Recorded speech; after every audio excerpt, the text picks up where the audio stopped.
ஆந்திராவில் நடக்கவுள்ள மகளிருக்கான 41வது அகில இந்திய ஹேண்ட்பால் விளையாட்டுப் போட்டியில் பங்கேற்கும் தமிழக அணி வீராங்கனைகளுக்கு கிருஷ்ணகிரியில் பயிற்சி முகாம் நடந்து வருகிறது.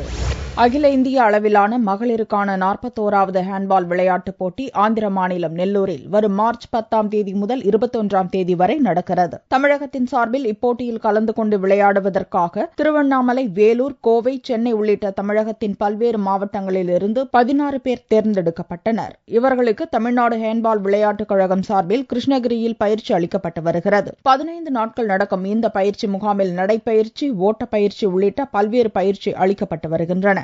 41 சீனியர் நேஷனல் மேட்சுக்காக நாங்க பிராக்டிஸ் எடுத்துட்டு இருக்கோம். இந்த மேட்ச் 2ஆம் தேதியில இருந்து நடக்குது. இதுல தமிழ்நாடு ஆல் ஓவர் ஸ்டேட்ல இருந்து எந்தெந்த டிஸ்ட்ரிக்ட்ல இருந்து பிளேயர்ஸ் வந்திருக்காங்கன்னா சேலம், சென்னை, ஈரோடு அந்த மாதிரி டிஸ்ட்ரிக்ட்ல இருந்து பிளேயர்ஸ் வந்திருக்காங்க. இதுக்காக நாங்க சிறப்பா பிராக்டிஸ் எடுத்துட்டு இருக்கோம். இப்போட்டியில் டெல்லி, மும்பை உள்ளிட்ட பல்வேறு மாநிலங்களிலிருந்து ஏராளமான அணிகள் கலந்து கொண்டு விளையாடுகின்றன.